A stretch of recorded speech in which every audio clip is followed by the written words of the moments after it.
All right, man. So I wanted to just go over a few things that have been coming up for me, and hopefully you can gain some stuff from it as well.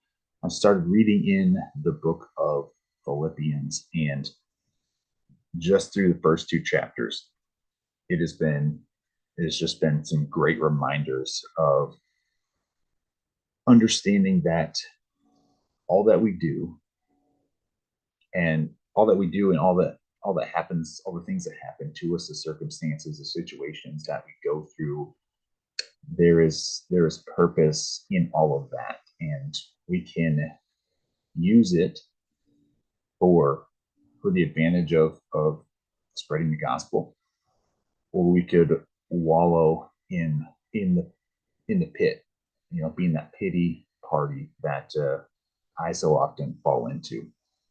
So I want to just encourage you with some verses and just explain on it, how it comes across to me, and hopefully you guys can gain gain something from it. So first couple verses in Philippians chapter 1, verse 6, and I am sure of this, that who began a good work in you will bring it to completion at the day of Jesus Christ.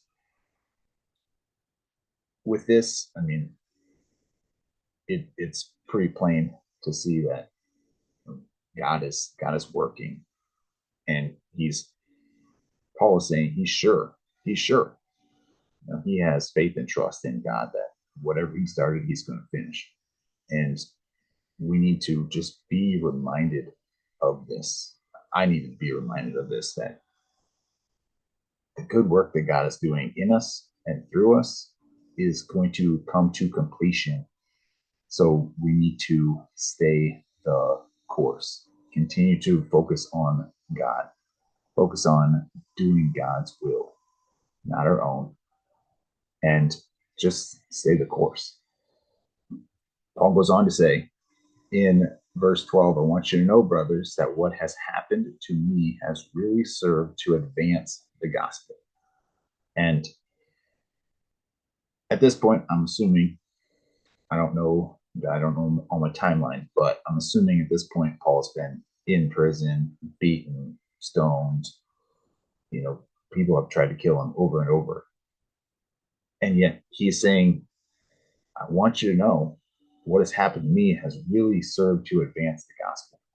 So all of his trials, all of his struggles have served to advance the gospel, to honor and glorify God.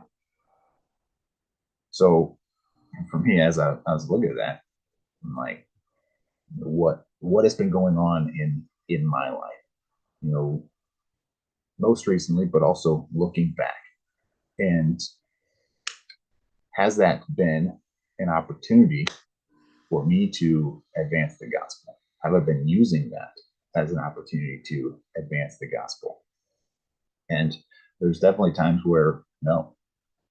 There's definitely times where I'm in that pity party that I mentioned a little bit ago.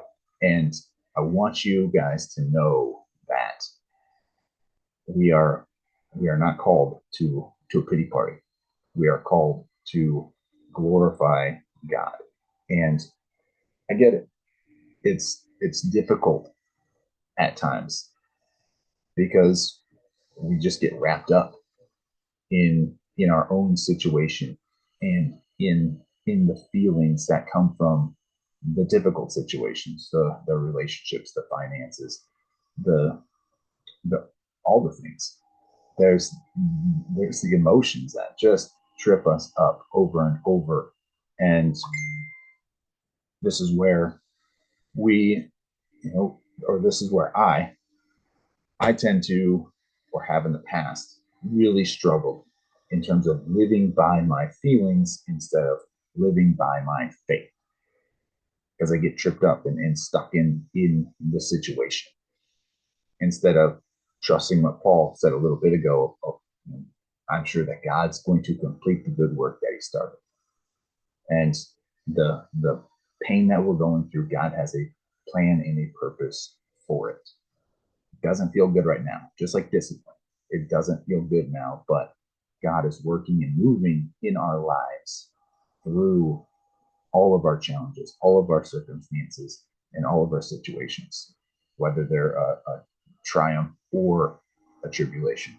So I want to encourage you to remember that. And how can we use the current situation of today, of tomorrow, or the challenge that happened yesterday? How can we use that to advance the gospel and to simply honor and glorify God?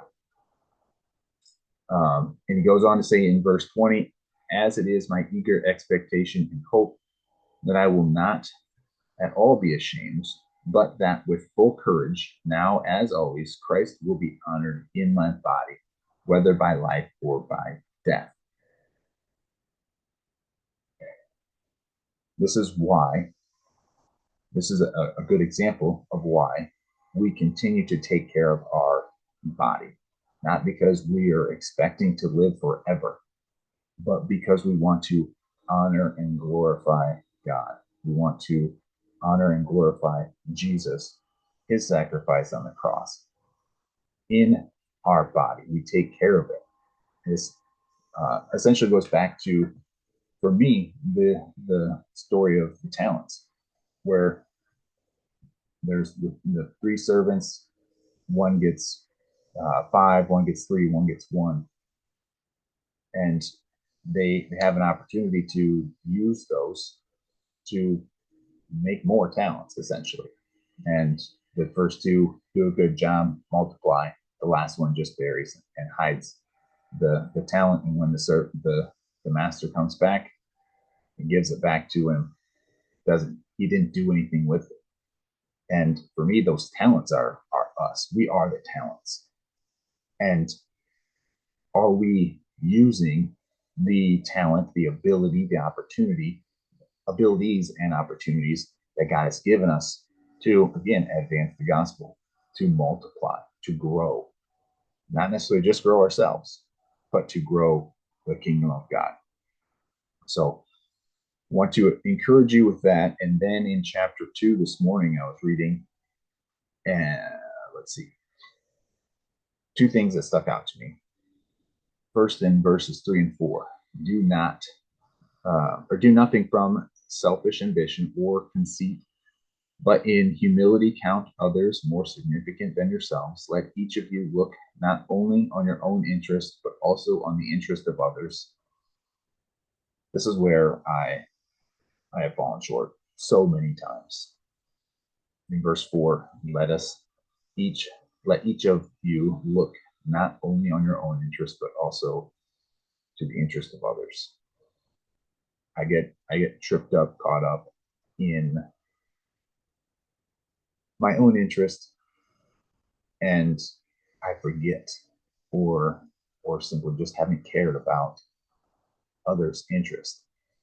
So this is one area for me that I'm working on, and I will gladly take any criticism, advice, holding me accountable to this. I will gladly take that moving forward. And the last thing, which I actually made a video, a short little video, you guys may have seen. Excuse me, you guys may have seen it. On this, in verse 14 through 16, it says, "Do all things without grumbling or disputing, that you may be blameless and innocent, children of God, without blemish in the midst of a crooked and twisted generation, among whom you shine as lights in the world, holding fast to the word of life." I have struggled so much with grumbling. And again, I made a video, it was a reel on social media about how the grumbling we do can really impact our minds and our hearts. Because when we start to grumble, that is an opening for the devil, that foothold that the Bible talks about, that the devil can come in and hold on to something within us. And this starts to build up in that frustration and that anger that I've talked about before. And this turns into resentment. And if we're not careful, the simple act of grumbling, just within our head or under our breath, because something we have to do something, or um, something didn't go our way, and we start to just grumble. That is a foothold. We have to be careful about this, man.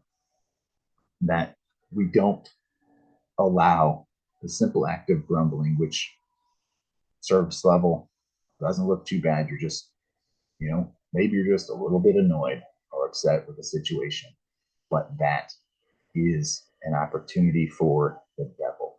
So it is a great reminder for us from Paul to do all things without grumbling or disputing, so that we can be blameless uh, children of God.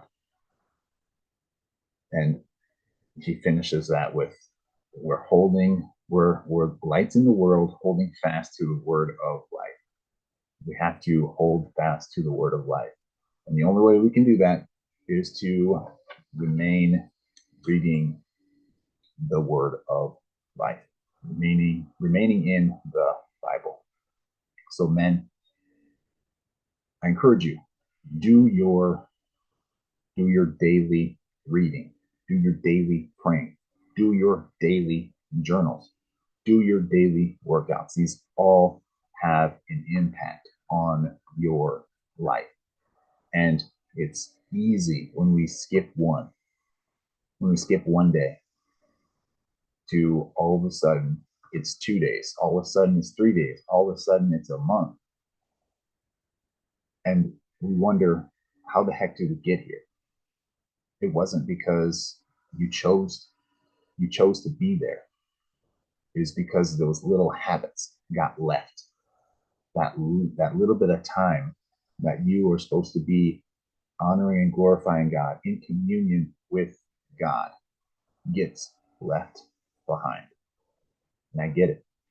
Our days are full. And maybe this is an opportunity to start taking away some of the things that aren't aligned with God from our life, and start doing things that allow us to be in communion and relationship with God. Because that's what really matters. That's what matters the most. And my devotional this morning had a great reminder that the communion and time with God is so often lost because of our to-do list, whether it's a written down to-do list or a mental to-do list. And going into my prayer, my journal, I was thinking about working out. Oh, I need to get my workout in. I need to get my workout in. Well, what's more important? Yes, I need to get my workout in. I'm gonna get it in. But what's more important? Working out, time with God. Don't get me wrong. There can be days where you're spending time with God and you're working out. I've done that before. But time with God, communion, and building that relationship with God is important. And again, it happens by being in the Word, being in prayer, doing the journal reflections. So you start to see the things and the patterns in your life, so you can break those patterns and habits, so you can move forward in a better direction. So, men, I encourage you, continue to allow all things, every circumstance, to advance the gospel. Continue to remain in communion and relationship with God, and do the little things that make it a big impact on your life and the lives of those around you. God bless.